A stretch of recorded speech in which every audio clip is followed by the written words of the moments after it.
तो गुत्तेदार असेल जिल्हा परिषद त्यांनी जे इथं 2 लाख रुपये आपल्याकडनं घेत असेल तर त्याला तुम्ही रोख लावा ना.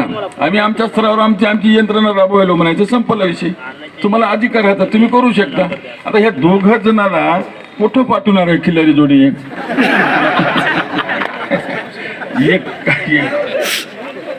हो काम करतात बाबा, काम करण्यात काय झालं बरं. मर्यादा एका गावामध्ये गेली तर पुरा दिवस लागते, एका गावात गेलं तर पुरा दिवस लागतो. मग 125 गावचा कारभार तुम्ही कधी करणार आहात? त्या लोकांना कधी न्याय देणार आहात तुम्ही? त्याच्यामुळे तुम्ही काय करा, पहिले जे जुने काम करणारे लोक आहेत त्यांना तुम्ही पंचायत समितीमध्ये घ्या. आणि त्याचा जो काय हिस्सा आहे ग्रामपंचायत आणि पंचायत समिती. आज अशी परिस्थिती आहे, एवढे जे आता आम्ही बघतोय की आमचा हातपंप बंद आहे, हातपंप बंद आहे, हातपंप बंद आहे.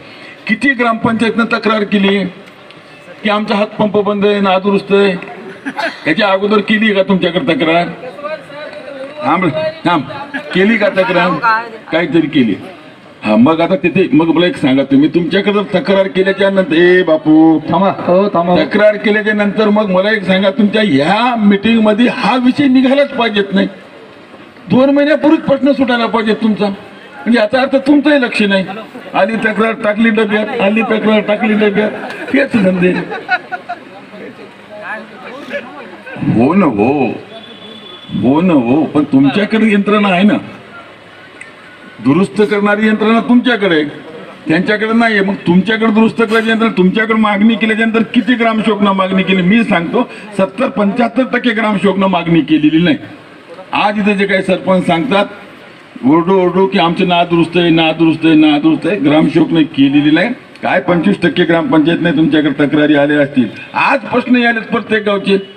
एकाच वेळी जर एवढ्या गावच्या दुरुस्त्या जर येत असतील तर तुम्ही कसे टंचाईवर मात करणार आहात? तुम्ही लोकांना कसं पाणी देणार आहात? तुम्ही आहे तुमच्याकडे काय नियोजन आहे? काहीच नाही, झिरो आहे. बघा अशाने नाही करणार. तुम्ही यंत्रणा तुम्ही राबवा आणि प्रभावीपणे राबवा ना.